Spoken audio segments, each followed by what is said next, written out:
ያሉትን መንስኤዎች ላይ ያለ የሆርሞን ኢምባላንስ ካለ በሚዋጥ በመርፌ መልክ ያንን ሆርሞኖች መተካት፣ የሆርሞን ኢምባላንሶች ከሌሉ ደግሞ ደም ስሮችን ሊለጥጡ የሚችሉ መድኃኒቶችን መስጠትና የብልት ዝግጁነት ጥንካሬ እንዲኖር ነው የምናደርገው ማለት ነው። ህክምናው ይሄንን ይመስላል።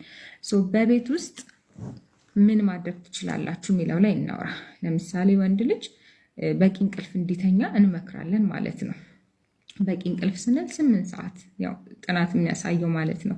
ሰውነት በደንብ ሪከቨር እንዲያደርግ ወይም ያለውን ኢነርጂ በደንብ መጠቀም የሚችል 8 ሰዓት ያለ እንቅልፍ እንዲተኛ እንመክራለን። በተለይ ደግሞ ሌሊት ላይ የቴስቴስትሮን ምርት ስለሚኖር የግሮዝ ሆርሞን ሌሊት ላይ ስለሆነ በእንቅልፍ ልባችሁ ስለሆነ በደንብ የሚመረቱት ሌሊት እንቅልፋችሁን በደንብ እንድትተኙ እንመክራለን።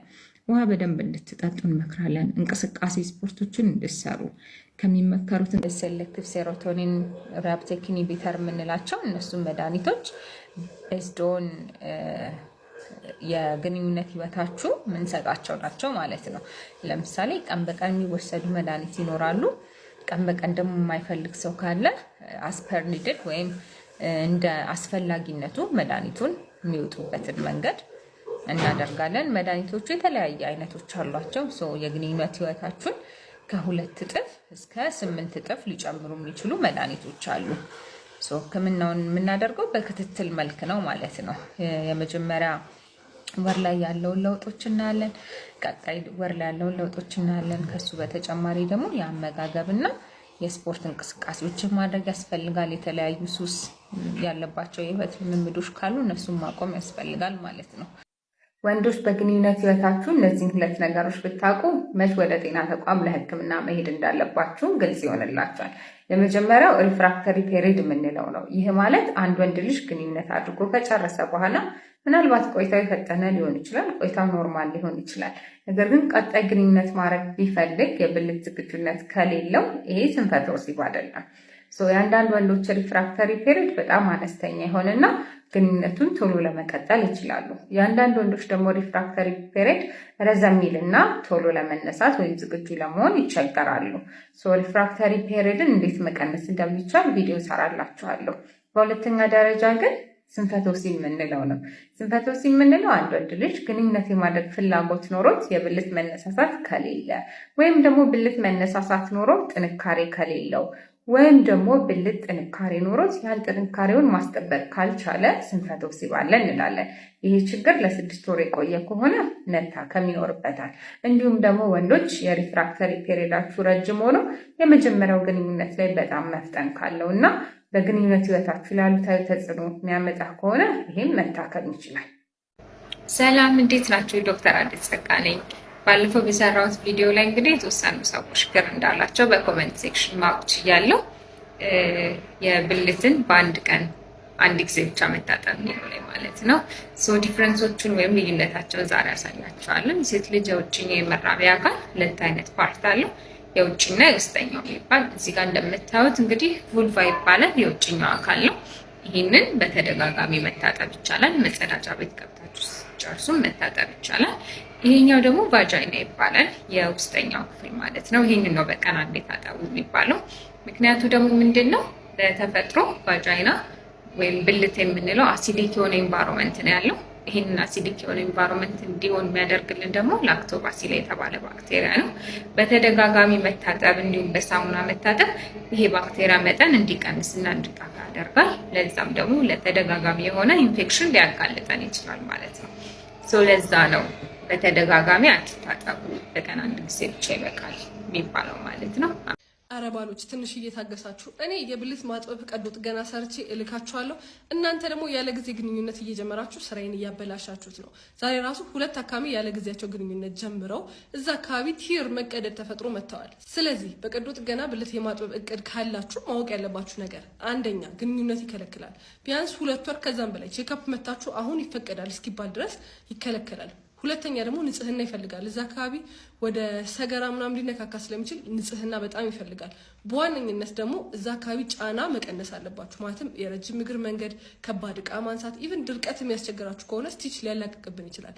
እነዚህን ጥንቃቄዎች ማሳካት የምትችሉበት ሰዓት ላይ ነው ለማስጠበብ ህክምና መምጣት ያለባችሁ። ባሎች ደግሞ ማለት ነው ከሁለት አባት የሚወለዱ መንትዮች እንዳሉ ታውቃላችሁ? ሱፐር ፌከንዴሽን ይባላል። የሚከሰተው አንዲት እናት ማርገዝ በምትችልበት ወቅት ጊዜ ሁለት ከተለያዩ ወንዶች ጋር ግንኙነት በምታደርግበት ጊዜ የሁለቱም ስፐርም ሁለት የተለያየ እንቁላል ፈርቲላይዝድ በሚያደርግ ጊዜ የሚፈጠር ነው። ይህ የሚታወቀው አባቶች በልጆቻቸው ላይ ጥርጣሬ በሚገባቸው ጊዜ በሚደረግ የዲኤንኤ ምርመራ ይሆናል ማለት ነው። እንኳን ለስቅለት በዓል በሰላም አደረሳችሁ። እና እኛ ሐኪሞች እንግዲህ በስቅለትም በምንም ስራ አናቆምም። አሁን ገና ነው ከስራ የገባሁት እና ተመልሼ ደግሞ ወደ ስራ ሊሄድ ነው። ስለዚህ በበዓል ቀን ደግሞ እንደዚህ ስራ ከሰራን ለምን ከፎሎወርቼ ጋር ትንሽ አንነጋገርም፣ ትንሽ አናወራም እና የሚፈልጉት ነገር ካለ ለምን አላስተናግድም በሚል ያላችሁን የስንፈተ ወሲብ ጥያቄዎች 20 ጥያቄዎች መልሳለሁ ማለት ነው። ዛሬ ኮመንት ላይ ባገኘዋት ኖሮ ዶክተር ማኪን በአካል ላገኛት አልችልም፣ በዚህ ነገር በቃ ቪዲዮ ብትሰራልኝ ኖሮ የምትሉት ማንኛውም አይነት ጥያቄ ካለ እስካሁን ድረስ አድሬስ ያላደረግኩላችሁ እስካሁን ድረስ ያልተናገርኩበት የስንፈተ ወሲብ ጉዳይ ኖሮ መጠየቅ ከፈለጋችሁ ዛሬ እድላችሁ ነው። ስድብ አይቻልም። ኦኬ። ከዚህ በኋላ ኮመንቶቹ ክፍት ናቸው እና በማንኛውም ብዙ ጊዜ ላይቭ ላይ የማገኘው ጥያቄ ምንድን ነው? እኔና ባለቤቴ እንደዚህ ሞክረን 4 ወር ሆነን 6 ወር ሆነን ልጅ እምቢ አለን፣ ማርገዝ ፈልጌ ነበር አላረገዝኩም የምትሉ ሰዎች ብዙ ናችሁና መጀመሪያ ራሳችሁን ከማጨናነቃችሁ በፊት ልጅ መውለድ አይችልም ወይም አንድ የልጅ መውለድ ችግር አለበት ለመባል አንድ ጥንድ ቢያንስ ከመከላከያ ነፃ የሆነ ግብረ ስጋ ግንኙነት ለ1 ዓመት ማካሄድ አለበት። ሁለተኛ ደግሞ ያ ግብረ ስጋ ግንኙነት በቂ መባል አለበት። ማለትም በሳምንት ከ3 እስከ 4 መሆን አለበት ማለት ነው። የዛኔ ይሄን ሁሉ ነገር አሟልታችሁ እርግዝና እምቢ ካለ ኦኬ ችግር አለ ተብሎ ወደ ጤና ተቋም ተካሂዶ መመርመር ይቻላል ማለት ነው እንጂ ራሳችሁን እያጨናነቃችሁ በቃ መውለድ አልችልም ማለት ነው 4 ወር 3 ወር ስለዘገየ መውለድ አልችልም ማለት ነው ማለት አይደለም። ስለዚህ አንዲት ሴት ለእርግዝና ራሷን እንዴት ነው ማዘጋጀት ያለባት? ሰውነቷ እንዴት ነው ማዘጋጀት ያለባት? በጣም ቶሎ እርግዝና እንዲፈጠር ማድረግ የምትችላቸው ነገሮች ምንድናቸው ብለን እናወራለን። አንደኛ ማርገዝ የምትፈልግበትን ቀን ወይም ማርገዝ የምትፈልግበትን ወር በትክክል ማወቅ አለባት። ከዛ በኋላ ሰውነቷን ማዘጋጀት መጀመር ያለባት ከዛ ጊዜ ከ3 ወር በፊት ጀምራ ነው ማለት ነው። ስለዚህ ቢያንስ 3 ወር ሆርሞን የተዛባ ነገር ካለ፣ ኬሚካሎች የተዛቡ ነገር ካለ፣ ደም ውስጥ ያሉ ነገሮችን በሙሉ ሊጠራ ይቻላል።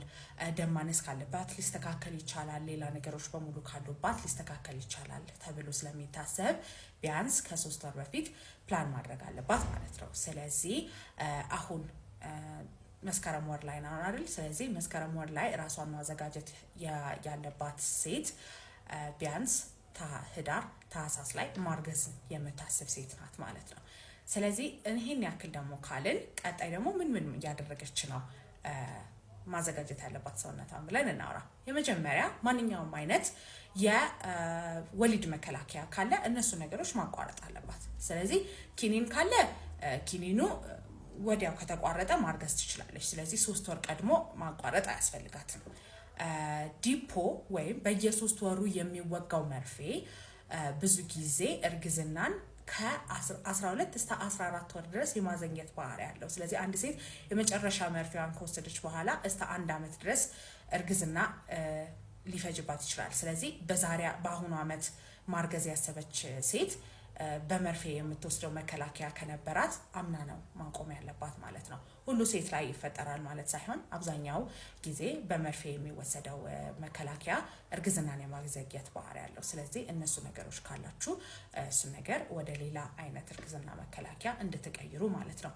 ኢምፕላንት ወይም ሉፕ ወይም በማህፀን ውስጥ የሚቀበረውና በእጅ ውስጥ የሚቀበረው ካለ ደግሞ እርግዝና እንዲፈጠር ካለችበት ሰዓት ከ2 ሳምንት እስከ 1 ወር በፊት ባለው ሰዓት ብታስወጣ ተመራጭ ነው ተብሎ ይታሰባል ማለት ነው። ስለዚህ ሰውነቷን ከመከላከያ ነፃ ካደረገች በኋላ ሁለተኛ ማድረግ ያለባት ቫይታሚኖች መውሰድ አለባት።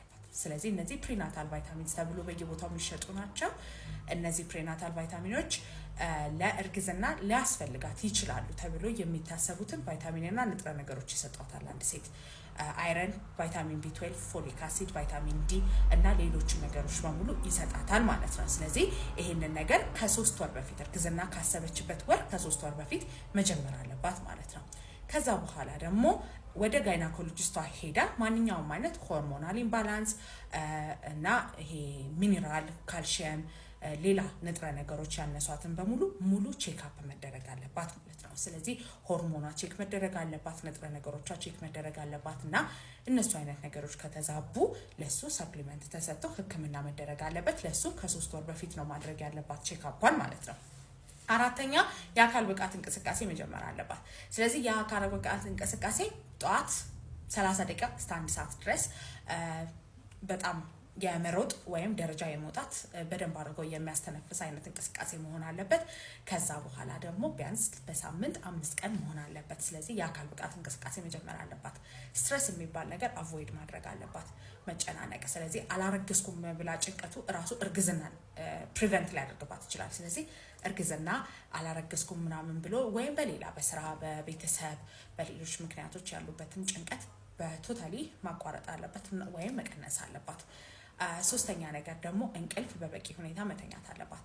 በተለይ በቀን ከ8 ሰዓት እስከ 9 ሰዓት በቂ እንቅልፍ ማግኘት አለባት ማለት ነው።